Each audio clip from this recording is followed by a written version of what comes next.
doing? Did my very first live, I think it was my first live post-game press conference with media on Friday in Charlotte. I believe that was the first time I'd ever. Yeah, felt pretty good. Except I had to sit next to Man. That was interesting.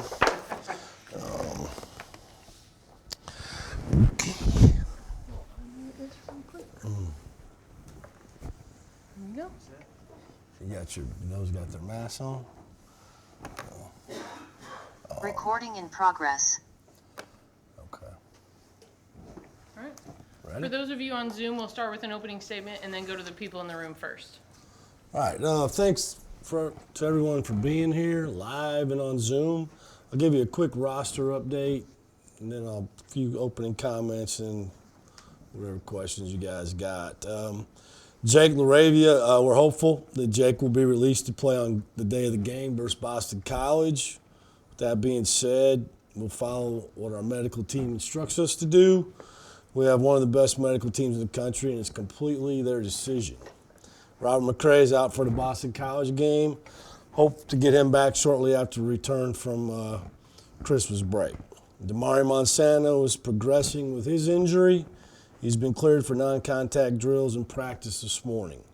If he's cleared to play this season, then I will sit down with Damari and his parents, and together we'll make the best decision for him regarding if he returns to play this year or not.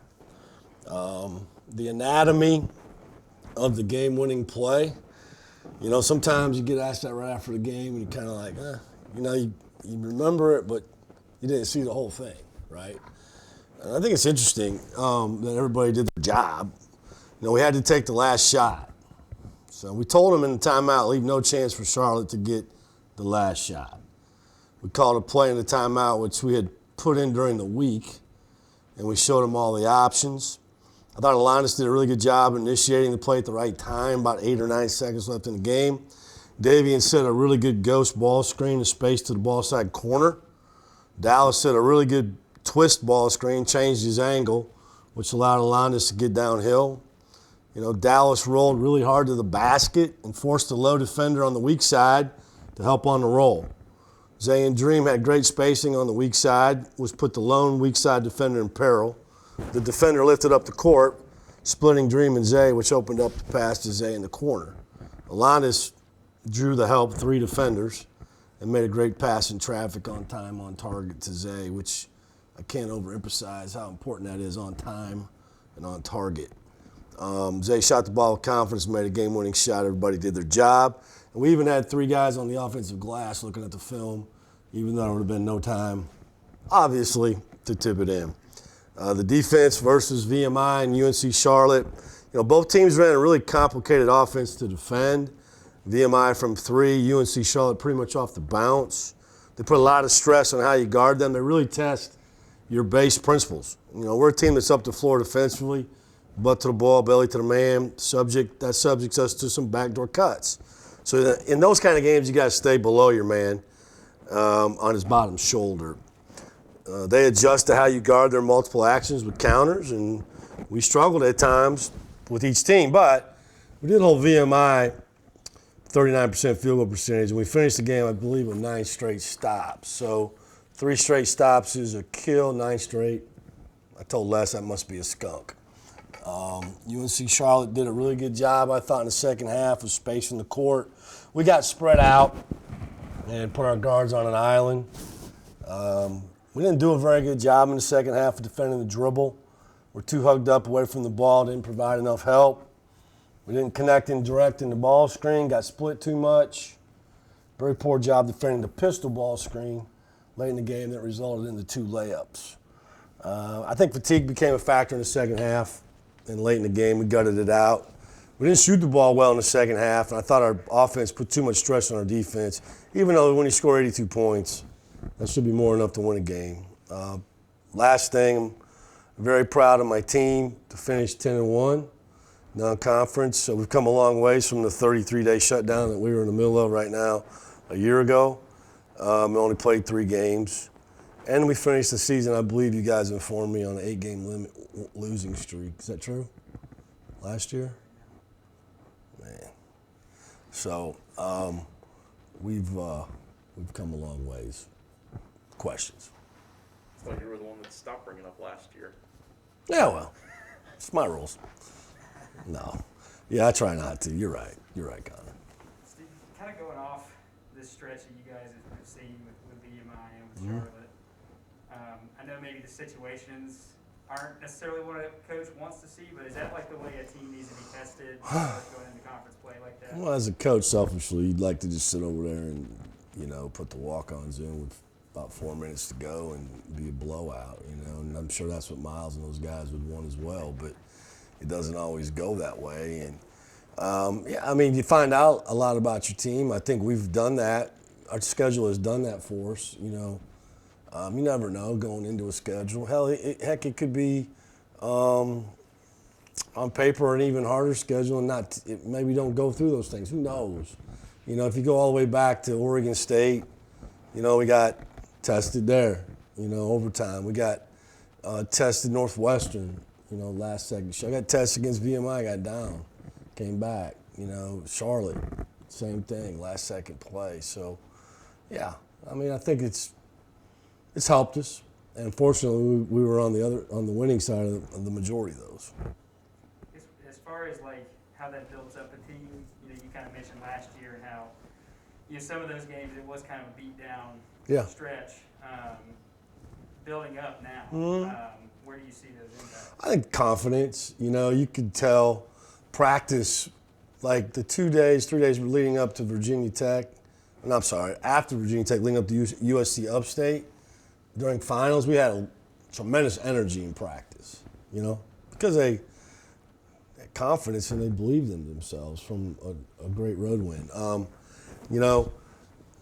I think obviously the camaraderie of the guy who's your leading scorer believing in another Isaiah Musius to make the game-winning shot. That shows you what kind of belief and chemistry that we have in each other and how unselfish he is. And then to see Zay make that shot after, listen, he's the last guy left, of the players when I came in here, and he's been through a lot. And to see him have that kind of success is really, really rewarding for me. And I think it's rewarding. It's something that he'll never forget. And he deserves it. And that's the great thing about basketball. A lot of times in basketball, you get what you deserve or what you put into it. So those things all, I think, will help us moving forward. What's helped Delondis kind of take his game to the next level in the last 3, if you include the triple-double, but scoring-wise in the last 2? I think just, he's playing with a lot of confidence, and confidence is an important thing, guys. And I try really hard personally to give our players confidence, especially in games. And it's amazing how much better you play when you feel that way and you're not looking over your shoulder, And I try not to coach that way in practice. I do in practice, but I really try hard not to do that in games. And I'm not taking the credit. I'm just saying I think that he's playing with confidence. And once you start seeing the ball go in a hole like that, then that basket gets a lot bigger. And he's getting scouting reported too. It's not like, he's not on the scouting report. He's probably at the top of the list. And that's where the passing comes in. And I know you guys have heard me say it. I keep saying it, but he proved it Friday night. He threw the pass to win the game. So I don't know, and I think he feels the belief of his teammates.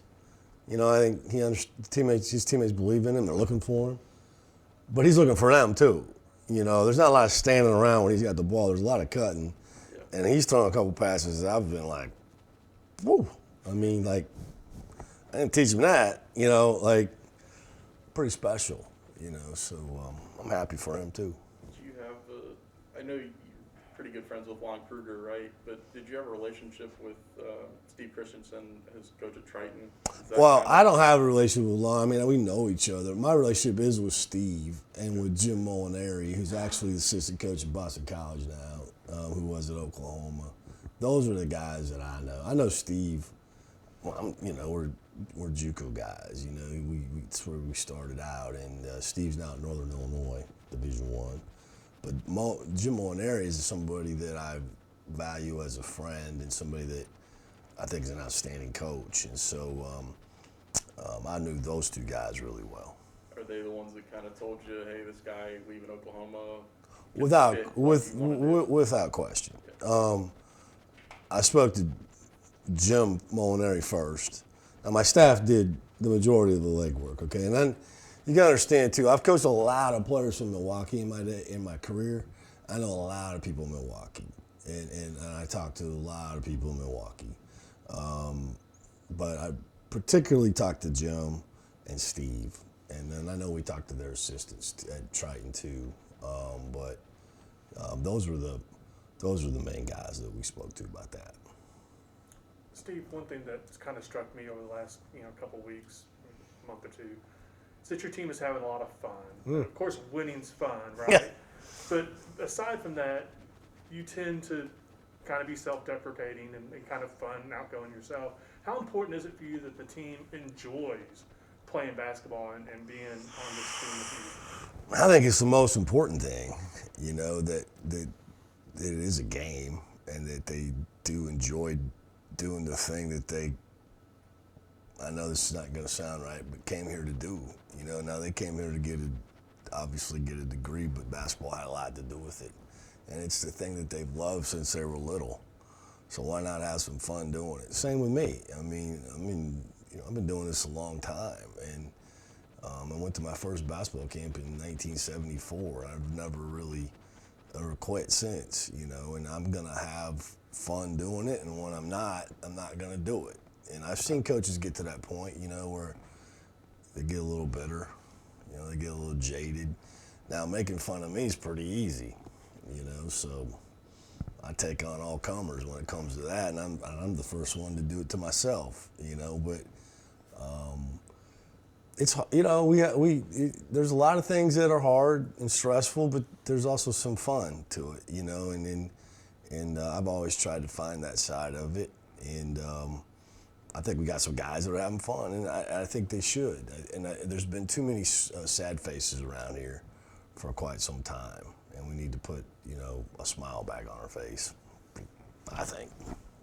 On a not quite as fun topic, have you heard anything, you or Frank heard anything from the folks at Louisville about their shutdown? Yeah, no, I haven't. I just, I know Twitter never lies. Social media is always on top of things. And so I saw where they had not been able to play, right? I guess against Kentucky, which, that's too bad. After all they've been through up there with the tornadoes, I'm sure that would have been a big day for maybe to rally for some fans, give them some hope, maybe help raise some money. I don't know. I know those guys have been working hard at that. I hate that. I hate that for the players too. But I haven't heard a word in my bunker of my office.